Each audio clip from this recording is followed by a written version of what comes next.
Part 2 এসএনদের বই সম্ভাবনা তত্ত্ব।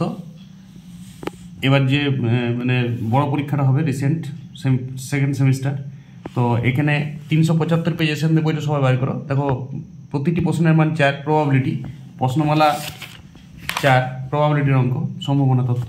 এখানে আমরা প্রতিটি প্রশ্নের মান 4, 7-এর অঙ্কটা দিয়েছি, এখন 8-এর অঙ্কটা আমরা করলাম। দেখো একটি থলিতে 8টি সাদা ও 4টি কালো বল আছে। উদ্দেশ্যভাবে থলি থেকে 2টি বল তোলা হলো, তো বল দুটো একটি সাদা এবং একটি কালো হওয়ার চান্স। দেখো তাহলে মোট বল সংখ্যা কত? তুমি লিখবে মোট বল আছে 6 + 4 = 10টি। তাহলে নির্ণয় সম্ভাবনা, এটা তুমি ভাষাটা নিজে দিয়ে দিবে। হ্যাঁ, ভাষাটা আমি দিচ্ছি না, ভাষাটা কী দিবে বলছি। 6টি সাদা বল থেকে একটি বল তোলা হয় 6C1 প্রকারে। 4টি কালো বল থেকে একটি কালো বল তোলা হয় 4C1 প্রকারে। এই দুটো গুণ করবে, এটাই মোট নমুনা বিন্দু। ঠিক আছে, 3 নম্বর লাইন লিখবে। আর মোট নমুনা দেশ 4C2, যে কোনো দুটি বল তোলা হলো। দেখো যে কোনো 6C1 মানে 6 হয়, 4C1 মানে 4 হয়।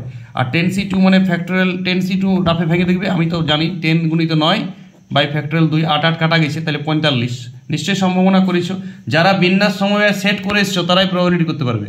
প্রবাবিলিটি করার আগে পার্ট 1-এর বিন্যাস, সমবায় এবং সেটটা শেষ করো। যদি না করেছো তো সমবায় পারবে না, প্রবাবিলিটির অঙ্ক পারবে না।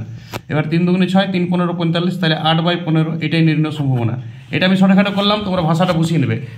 নমুনা বিন্দুর ভাষাটা হবে 6টি কালো বল থেকে 6টি সাদা বল থেকে একটি বল তোলা হয়েছে 6C1, 4টি সাদা বল কালো বল থেকে একটি বল তোলা হয়েছে 4C1 প্রকারে। এবার মোট নমুনা বিন্দু 6C1 × 4C1, এটা নমুনা বিন্দু। আর নিচে নমুনা দেশ যে কোনো দুটি বল তোলা হবে 10টি বল থেকে, অত কালার দেখা হয় না, এটা নমুনা দেশ। নমুনা বিন্দু বাই নমুনা দেশ সমান সম্ভাবনা। লেখার দরকার নেই, এটা সূত্র ফলো করতে হয়। তাহলে 6C1 মানে 6, 4C1 মানে 4, আর 10C2 মানে 45, কাটাকাটি করে 8/15 অ্যান্সার। ওকে।